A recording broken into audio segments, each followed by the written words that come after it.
कहलो न जाला दर्द दिल के, सहलो न जाला दर्द दिल के।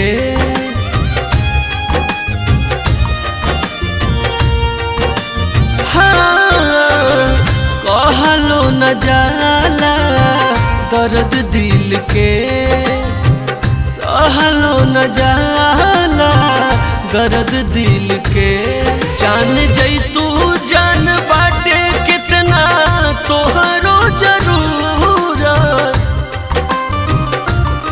जान जैतू जान बाटे कितना तोहरो जरूरत।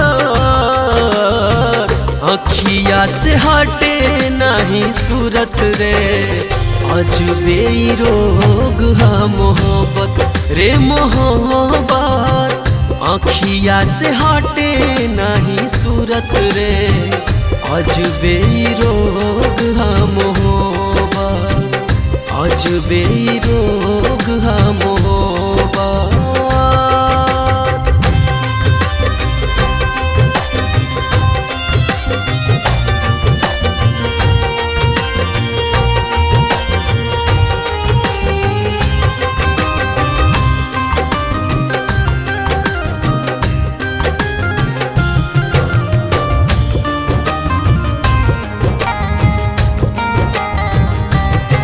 ना मनेला तानी को पागल बमन, तड़पे नी याद में हम छन छन।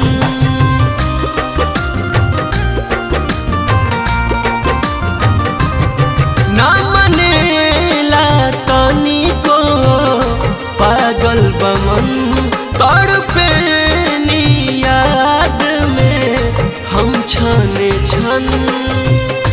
रोजो रहेला दिलवा तोहरे के ढूंढा,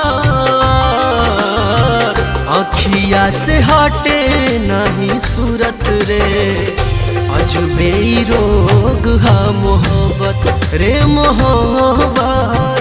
अखिया से हटे नहीं सूरत रे, अजबे रोग है मोहब्बत, अजबे रोग है मोहब्बत।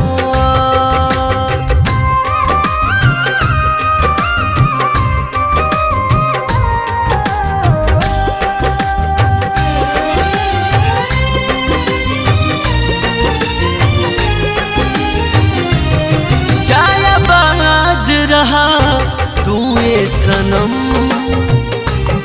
सहले हब कसहूं दीहल जखम।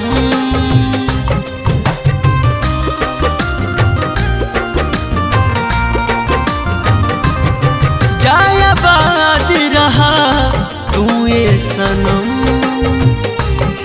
सहले हब कसहूं दीहल जखम। हरिंदर हर जाई दीपा नहीं खान भूला, अखिया से हटे नहीं सूरत रे, अजबे रोग है मोहब्बत रे मोहब्बत। अखिया से हटे नहीं सूरत रे, अजबे रोग है मोहब्बत, अजबे रोग है मोहब्बत। कहलो न जाला दर्द दिल के, सहलो न जाला दर्द दिल के।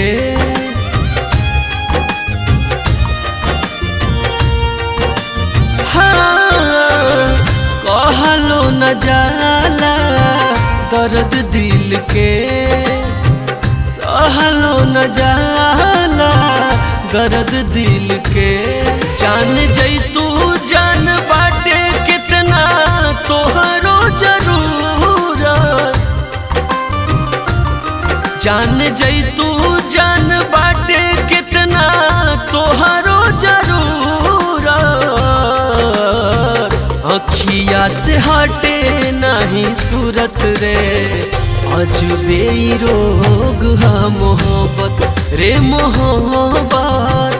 आँखिया से हटे नहीं सूरत रे अजबे रोग हम होबा अजबे रोग हम होबा।